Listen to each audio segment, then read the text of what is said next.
السلام عليكم ورحمة الله تعالى وبركاته، حبايبي في كل مكان وفي كل الوطن العربي الحبيب. أسأل الله العظيم رب العرش العظيم أن يحميكم في أوطانكم وفي أبدانكم ويبارك في أولادكم، اللهم آمين يا رب العالمين. النهارده زي ما أنتم شايفين أهوت، زي ما قلت لكم الذرة ما بتنجلش في شتلة، ما بينزرعش زي أي شتلة ويتنجل. فأنا دلوقتي هننجله في الأحواض دي زي ما أنتم شايفين أهوت كده. فأنا قلت أعمل لكم فيديو صغير وأنا بننجله. خلاص، طبعا هنشيل الأرضية دي، الجعر الكوباية دي، وهنزرعه. بس أنا دلوقتي بنفحر لنفسي ونجهز عشان ما نطولش عليك الفيديو، بحيث اول ما نشيل الجار بتاع الكوبايه او الارضيه بتاعتها نزرع على طول. هنشيل الارضيه بتاعت الكوبايه دي.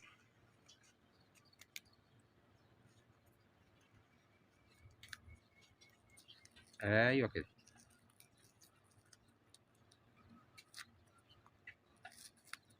اهو الجذور بتاعت منها. خلاص، كل اللي هنعمله زي ما انتم شايفين كده اهو، وهنزل عليه بالتراب ده كده.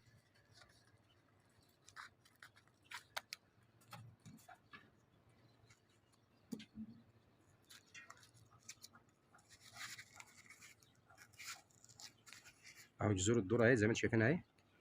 خلاص، وزي ما قلنا ما ينفعش نجلعها زي ما كنت بجلع الترمس، لان دي لو انجلعت من مكانها وشمت هوا الذره ما بينزرعش شتله، هيبوظ منك طبعا.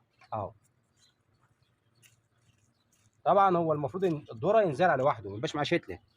الشتا دي دبلانه شويه لان انا حررت الارض فرح منها، اما تروى هتحلو الوقت تاني. انا مش عارف والله ان كان الصوت واضح، يعني اعذروني، ساعات بيبقى واطي في الفيديو وساعات بيبقى عالي. ربنا بس يفتح علينا كده شويه كده، ونجيب ايه ميكروفون عشان اخواتي يسمعوني. او زي ما انتم شايفين برده كل كوبايه اوريها لكم الجذور اهي اللي هي البيضه، الشعيرات البيضه دي. خلاص، وادي الذره كل كوبايه بيبقى فيها حبيتين، عشان الغرز بيبقى فيه عباره عن عودين ذره. الجذور شايفينها.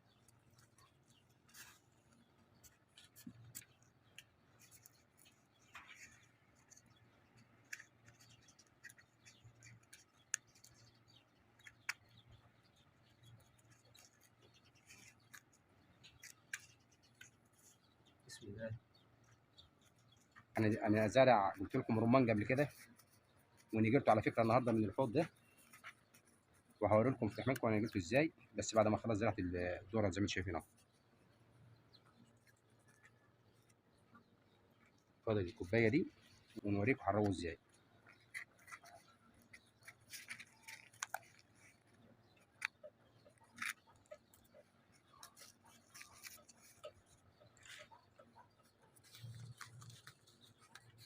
زي ما انتم شايفين اهوت. طبعا انا هزرع حوالين منهم تجاوي، كزبره، وشبت. خليكم معايا كده.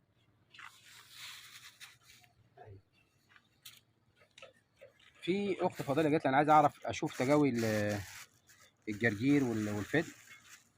ادي التجاوي الجرجير، رب تكون واضحه في الصوره اهيت.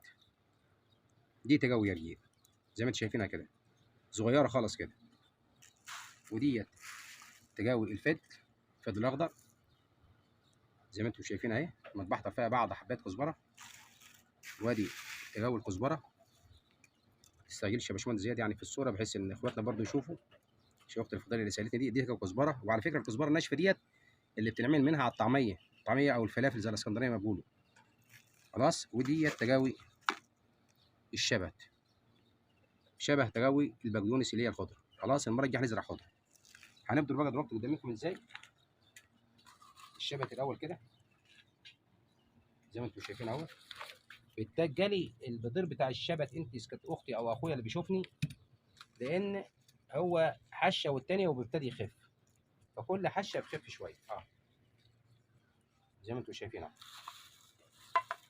واخدين بالكم. اه اه عشان يبقوا ياما في ايديا، ولما نبدر ما يخلصوش مني بسرعه. خلاص كده اهو، شايفين ايديا؟ وده لسه فيها تراب اهيت بالجرجير. لو كانوا زي ما هم صغيرين كانوا هيخونوني وهينزلوا. خلاص هنا كده. فانا دلوقتي ناولني يا عموره الراتب. بس يا عموره، بس كده هنغطي حبايات الكزبره بالشبت، ونزود تربه زي ما اتفقنا.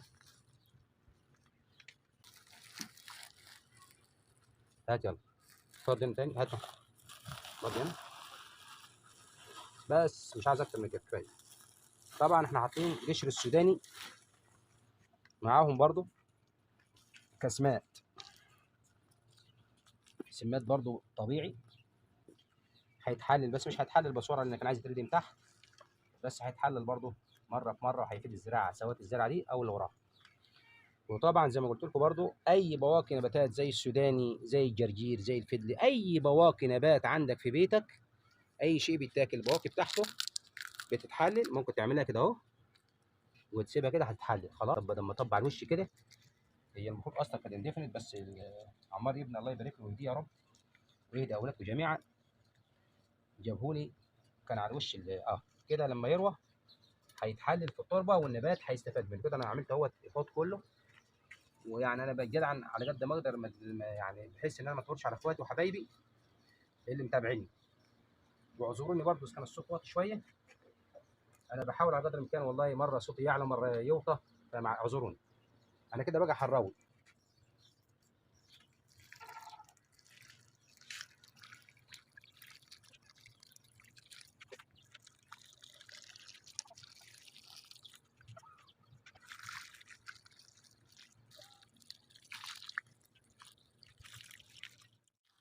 هو المفروض اول رايه طبعا غمر، وانا بنحاول نغمر برضو كل حاجه، بس بنغمر مش بالخرطوم بقى، بالكوز واحده واحده، عشان ايه برضو ما نزعلش السطح، ينزل عليه ميه ياما يزعل مني. الجو ابتدى يحرر زي ما انتم شايفين، النهارده الجمعه والجو هيبقى حر النهارده اصلا، امبارح والنهارده، فالميه مع الحراره تزعل الخرسانه. فمش انا عشان مثلا هنعمل حاجه ناكل منها انا واولادي هنزعله خرسانه، ما ينفعش. وبعد كده بمشيئه الرحمن هنجيب لكم الماده اللي نعزل بها الخرسانه، وهنعمل لكم فيديو هننزلها ازاي. وقبل انا عايز اقول لكم حاجه برضو كده لاخواتي، لان في ناس اصدقائي معايا في العمل بيقولوا لي حط على القناه يا ريت تعمل لنا فيديو الهيدر بتاع الهواء السخن بتاع الفراخ. يعني شغلتي اصلا انا فني صيانه كهرباء في شركه كهرباء، فدي شغلتي، انما الزراعه دي هوايه. فبمشيئه الرحمن هنعمل لكم فيديو اذا انتوا طلبتوا مني اكتر، يعني حتى لو حد اتنين حتى من على القناه، لان انا ما اعرفش سياسه اليوتيوب ممكن يشيلها ولا لا. انا ممكن يقول لك انت زراعه ايه دخلك في الكهرباء. فاذا طلبتوها مني في التعليق بمشيئه الرحمن هعملها لكم من صفائح السمن، ابو 15 و25 الف الهيدر، انا مش هخليه يتكلف معاك من 3000 ل 3000 ونص. اللي هيبقى غالي فيه الكونتاكتور والريليه والترموستات، والمروحه يا دوبك ب 600 جنيه بتاعت الشفاط اللي هتديك الهواء سخن، والكابل بتاعه. اما الصفيحه الهيكل اللي هيشيل كل ده عباره عن صفيحتين سمنه من المقاس الكبير. اذا طلبتم حضرتكم مني وانا في القناه في التعليق قلت اعمله، بمشيئه الرحمن مش هيقعد معايا يوم او اتنين وهنزل لكم نفس الفيديو اللي انتوا طلبتوه وعوزتوه مني. واحنا في الزراعه هنا كده. هات يا ميه.